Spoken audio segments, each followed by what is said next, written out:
Have you ever considered the clash between creativity and technology? As AI transforms the art world, many artists are voicing their concerns. We will not be having our jobs taken away and giving to robots. Is it just fear of change, or is there a deeper issue at play? Join us as we delve into why artists resist AI art and why this debate is crucial for the future of creativity. So, let's get started. Lack of originality, artistic depth, high flow of mediocre art, and most importantly, no emotional touch in the art are the key points that lead the debate surrounding AI art and its reception among artists. This vast interchange among the reception of AI art among artists happens because AI has a very high potential that gives the power of art to everyone. But think of those artists who dedicate their whole life to mastering art with their creativity. Do they get justice while their art is being used without consent to train these models? And at the end, the creativity goes off? I think the answer is no. Talking about these consent issues, the companies who made these generative artificial intelligence are not taking any consent from the artists before using the art made by them for training the AI models. Various artists like Carla Ortiz filed a lawsuit against Stable Diffusion AI because of using her art without consent. Also, these artists are using software like Glaze and Nightshade to protect their art from being used by AI to make more art. Glaze and Nightshade are two software created by students at the University of Chicago to confuse AI so that they cannot steal the artist's work. It is in the beta procedure now, and not ready to be significantly used. You might be wondering if there isn't any legal framework to protect the artist's work from being used by AI.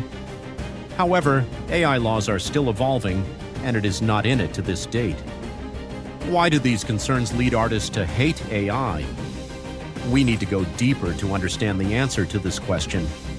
This debate goes on with the central concerns got up by the artists, but the best part is yet to come. Be with the video. So, the main concerns led by the artists are originality, authenticity, and AI stealing their creative work. People must understand the fact that these AIs are running on databases, and whenever someone prompts in it, then it designs the picture in that way. Whenever it is being done by this process, these AI arts are using the format of real artists' work, which makes it indirectly steal the work of the artist because it is being done without any consent. Artists worry about their work being used without authorization to train AI models. Now, I have a question. Who is the owner of the art made by AI? Is it the one who prompted it, or the AI-regulated company, or the artist whose painting was used to train the AI model? The answer is unknown till today. As fiction writer Stephen Zapata said, the potential for AI to mimic human creators can be demoralizing and threaten livelihoods. Also, because of this type of database, using AI generates very generic art which is not authentic, making it very chaotic. Also, you know what the most terrifying part is. One of the biggest consequences of unregulated AI is that it has made it harder for new artists who are just finishing school to break into the field because they must compete with generated art. Also, Carla Ortiz spoke about the unfairness between AI-generated art and human-created art, stating, "It's deeply unfair for artists to spend their lives training and finding their voice, only to have someone mimic it and claim it as their own. Artists need a way to exist online. Art is a human endeavor, and fully created by the creativity of the human mind, but whenever the AI algorithm interferes with it, it devalues the authenticity of art. However, artists might be concerned with these things, but AI still has some limitations to date. You might be thinking, how can a machine be lacking? But the human mind is the OG thing that created AI. The lackings are the disconnection between AI and true artistic vision. AI tools like DALL-E, Midjourney, and Stable Diffusion can generate images, texts, and music based on patterns from vast datasets. Yet this process often results in hollow content that lacks the depth of human creativity. As one former journalist remarked, "There hasn't been a single AI-generated creative work that has stuck with me. It all just glides right past and disappears." The flood of mediocre AI art and its impact on AI's capability to produce large volumes of content quickly is both a strength and a weakness. It can flood the internet with mediocre art, making genuine high-quality works harder to find. Artist Del Walker said, "You know what I realized about AI images in your marketing?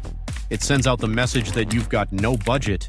It's the digital equivalent of wearing a fake Chanel bag." Text generators like ChatGPT have also inundated literary spaces with subpar works. Neil Clark, founder of the sci-fi magazine Clark's World, had to halt submissions because of the overwhelming number of AI-generated entries. The real value of human creativity. Despite AI's potential, human creativity remains irreplaceable. Great art challenges, comforts, and inspires in ways AI cannot replicate. Cory Doctorow suggests that while AI might one day produce noteworthy art, it cannot currently create works with the depth and meaning that humans can. However, AI has a very high promising potential which can single-handedly be explained by the statement of Sam Altman, founder of OpenAI. Generative AI could handle up to 95% of the creative tasks for companies, providing instant and near-perfect content. This high potential with a scope to grow onwards is the most astonishing part of AI art. Certain AI arts are being used every day for small purposes. Many illustrators are using AI art to design the background of their main work. You know what is the most amazing part?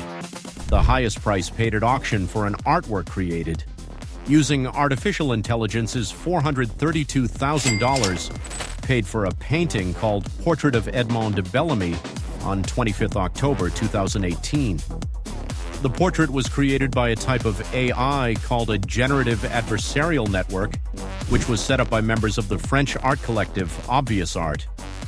Generative adversarial networks work by pitting two neural networks against each other to develop new images, based on a library of existing images, in this case a dataset of 15,000 portraits painted by artists between the 14th and 20th centuries. Memo Akten is an artist and researcher known for his work with AI. Akten created a piece called Learning to See Gloomy Sunday, which uses AI to interpret and transform video footage into abstract art. He shared an emotional insight about the process in an article of MIT News. "When I first saw the AI's interpretation of my footage, it was like looking into a mirror that reflected not just my work but my deepest fears and hopes. It was unsettling and beautiful at the same time. The AI seemed to understand the emotional weight of the scenes, something I didn't expect from a machine. This experience made me question the boundaries of creativity and authorship. It felt like collaborating with an entity that could amplify my artistic vision but also challenge my sense of control over my work." So, what are your opinions about these AI arts? Let us know in the comments and like, share, and subscribe for more such content.